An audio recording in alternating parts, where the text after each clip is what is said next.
नमस्कार दोस्तों। आज हम बात करेंगे झांसी की रानी लक्ष्मीबाई के बारे में। ठीक ही कहा है सुभद्रा कुमारी चौहान ने, खूब लड़ी मर्दानी, वह तो झांसी वाली रानी थी। दोस्तों, अगर झांसी की रानी लक्ष्मीबाई के अगर प्रारंभिक जीवन के बारे में बात करें तो इनका जन्म 1828 में बनारस में होता है और इनके पिताजी का नाम मोरोपंत और इनकी माता का नाम भागरथी होती है।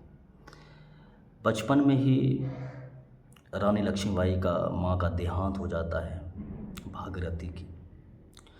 और रानी लक्ष्मीबाई का मूल नाम मणिकर्णिका होती है और घर में इसे मनु कहकर बुलाया जाता है। मनु का या मणिकर्णिका का लालन पालन इसके पिता मोरोपंत करते हैं दोस्तों। और वहीं से बनारस की गलियों से इसका प्रारंभिक जीवन स्टार्ट होता है और वहीं से इन्होंने युद्ध कला, तीरंदाजी, मलखम, घुड़सवारी सीखना प्रारंभ किया। और इसके साथ नाना साहेब तत्या टोपे रहा करते थे और इसके साथ इन्होंने युद्ध कलाएँ सीखना प्रारंभ किया और युद्ध कला का प्रैक्टिस किया करती थी मणिकर्णिका।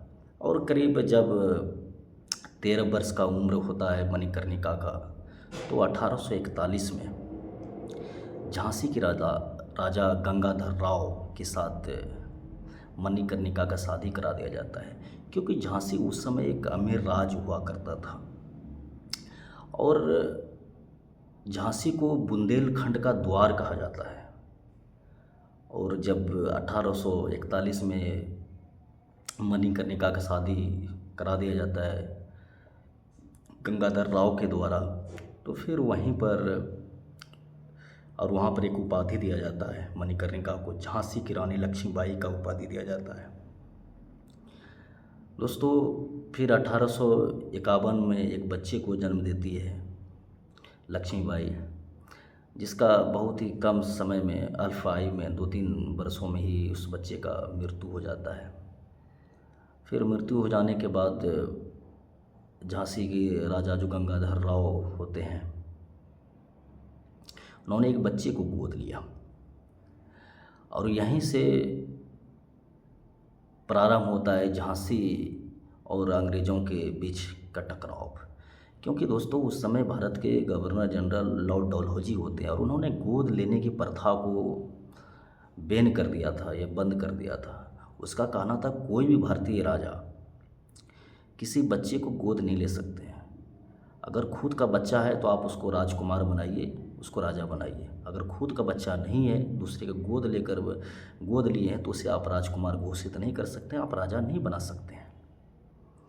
लेकिन वहाँ के झांसी के राजा गंगाधर राव ने ऐसा किया, तो फिर अंग्रेज़ों ने पूरी तरह से झांसी की घेराबंदी कर देते हैं। और कुछ ही समय के बाद, करीब 1-2 साल के बाद, गंगाधर राव जो झांसी के राजा होते हैं उसका बीमारी कारण देहांत हो जाता है दोस्तों, और सारा वार रानी लक्ष्मीबाई पर आ जाता है। और उसी समय 1857 की क्रांति स्टार्ट हो जाती है लॉर्ड कैनिंग के शासनकाल में। और ये क्रांति मेरठ से स्टार्ट होता है और फिर लखनऊ होते हुए फैजाबाद होते हुए झांसी पहुंचता है। और झांसी में इसका नेतृत्व रानी लक्ष्मीबाई करती है। और फिर क्योंकि पूरी तरह से झांसी को घेर लिया जाता है, किसी तरह ये वहाँ से निकल कर घोड़े पे बैठकर और पीठ के पीछे अपने बच्चे को बांध कर ये ग्वालियर निकलती है। ग्वालियर एक बहुत बड़ा किला हुआ करता था, जो अंग्रेज़ों का बहुत बड़ा साम्राज्य का केंद्र हुआ करता था उस समय ग्वालियर। और उस पर हमला करता है रानी लक्ष्मीबाई और पूरी तरह से ग्वालियर को जीत लिया जाता है, ग्वालियर किला को। और ये चीज़ अंग्रेज़ों के लिए एक सदमा की तरह होता है दोस्तों, क्योंकि ऐसा कोई हिम्मत आज तक नहीं कर सका कि अंग्रेज़ों के साथ ऐसा कोई सलूक कर दिया, लेकिन रानी लक्ष्मीबाई ने किया। और उसी समय रानी लक्ष्मीबाई के साथ युद्ध करने के लिए अंग्रेज़ों ने एक सेनापति भेजा, सर हुरोज को। और फिर इन दोनों में बहुत ही भीषण युद्ध होता है और अंततः रानी लक्ष्मीबाई वीरगति को प्राप्त कर जाती है और ग्वालियर में ही इसे जला दिया जाता है दोस्तों। और फिर सर हीरोज ने एक स्टेटमेंट दिया था कि पूरे युद्ध में सिर्फ अकेली कोई मर्द थी तो वो झांसी की रानी थी।